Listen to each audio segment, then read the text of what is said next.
Good morning. Today is January 20th, 2023. It's a cold morning, 20 degrees, frosty, kind of looks like a freezer outside. But it's not snowing, and it's not raining, so we'll take what we can get.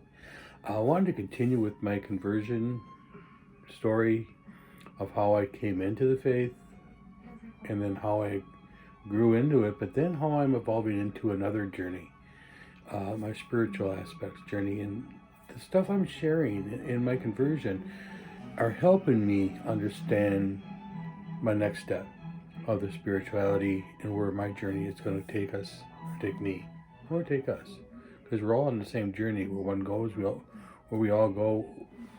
Where one goes, we all go. And I was sharing about the teaching experience I had when I first started teaching religious education. Another project that I started is I started doing writing letters to prisoners. And one individual kind of really stood out. I think I wrote probably about 30 different guys, women, mix, just letters, let them know somebody's thinking about them. But one guy kept writing back, and I kept writing back to him. His name was John. My image of what I thought John was, and when I actually met him, were completely different.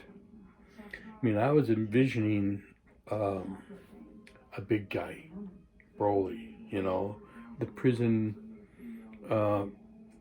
typical prisoner that you'd see in every movie, big bald guy, and that's what I was expecting John to be. Well, when I met him, I met a guy who was 5'2" at best, maybe 120 pounds,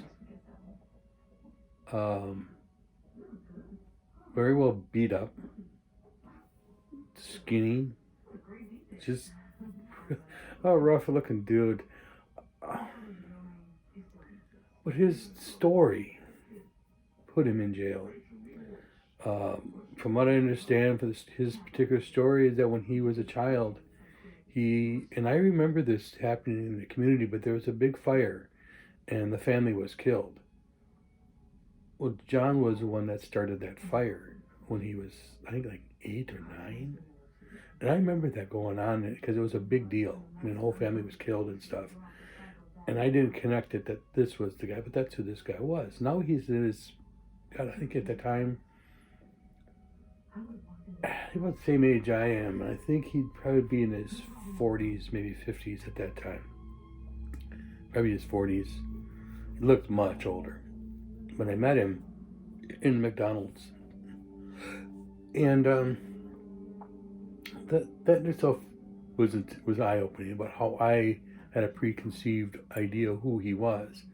But when I met him, he was nothing like that. We actually became friends for several years. Kind of lost contact with him last couple of years. But he's still sober. Last time I saw him, that was a few years ago. He's got his life back together again. He's now doing jail ministry. Like what I was doing. He didn't take over what I was doing, but he's doing what he can. He's writing letters and just being a source of inspiration for others. But that's my first contact with John. Now, at the same time, there's another guy by the name of John that I ministered to. He was appointed to me by our local priest. This gentleman was having a real hard time. He was dying of AIDS, and he was trying to seek some kind of peace in the church, because when he went to confession, the priest that he went to confession with wouldn't give him absolution, even though the guy was homosexual. He didn't confess that as a sin, but the priest knew it and wouldn't let him give confession without confessing that, and if he did, then he wouldn't give him absolution, which is actually, I think, biased on that priest. That's not what the church taught. But this guy he must have been calling pastors all over the community trying to find somebody that would talk to him. And he got hold of my priest here, Father Jim, and Father Jim wanted me to go talk to this guy. So I went and this is my first communication with the gay community. I've known some gay individuals, but not as a minister, and I'm ministering to this community. And John's situation was, and I even got special dispensation from the bishop because of his situation. He believed in what he was, and his life was right for him, and I didn't see anything wrong with that. But he couldn't get absolution. So what we could do is he didn't need to get absolution. He would just need to confess confess himself to God, and he forgive himself. And that's kind of what I taught, because even though the bishop couldn't give absolution because of the political, which what all it really was, it's political. He gave me this special disposition to listen to his confession, even though I couldn't give absolution, but I could listen to it. And that's all he needed, just somebody to listen to him and not condemn him. You know, he had a real strong devotion to Mary, which I was really surprised to see. He had a little altar in his house for her. Very devoted to Mary and trying to understand his relationship to Jesus in his lifestyle. But because of my relationship with him, and this is where it gets really interesting, is I met somebody else that's also in the same community he's involved with. This is somebody I've known pretty much my entire life, really. I mean, we were always our last names were similar. And so growing to school, we were always in the same homeroom, you know, because our last names were really grouped us by our names, and her last names were real close to mine. Well, she was involved with his community. And I'm kind of scattering, but this is all happening. These are all events that are happening at the same time.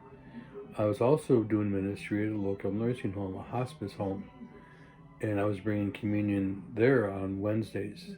And there was a woman I met there. Her name was B. Now, B is going to be a special story.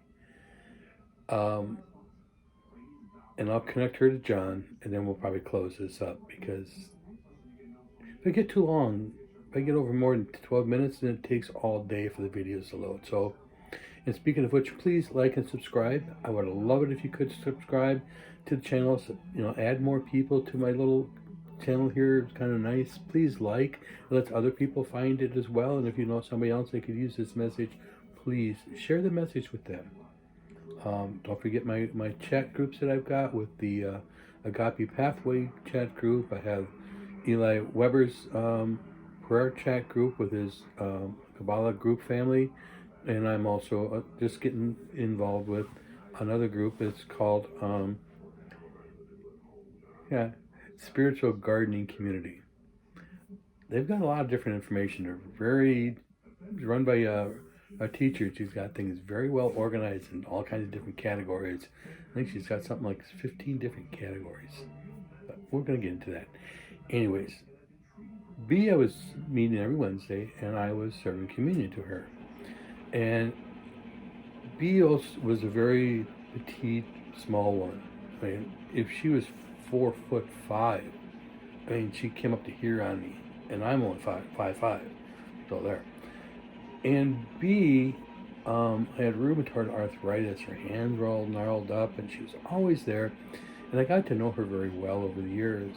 And the two of us, she taught me, or she wanted to learn to pray the rosary. Well, I didn't know how to pray the rosary. Well, neither did she. So we taught each other how to pray the rosary. That's a neat experience. We did that every Wednesday. And then with that, and towards the end with her death, I was part of that. And I'm going to get more in detail in that story with her, but when she was passing, the nursing home called me up to give her last rites, which I did. I got over there when I could, and then when her family was there. It's the first time I've met her family. And her granddaughter happened to be this Julie person that I was in school with. And she was involved, and so she got to know me, my ministry work. And she said, "Are you the guy that's working with John?" from the church. And I went, yeah. Well, I'm part of his friend group. There's a whole gay community. And anyways, so I met her, and then from that, I got involved with ministering to a gay community of about 30 people. They're all related to John and Julie and that whole thing. And I did that for a couple of years. I was just bringing communion to those who wanted it.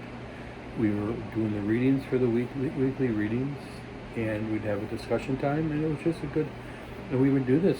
I think we did this every other week. We got together, and I did that for a number of years until John died of AIDS, and he had his whole funeral planned out, every step, everything he did.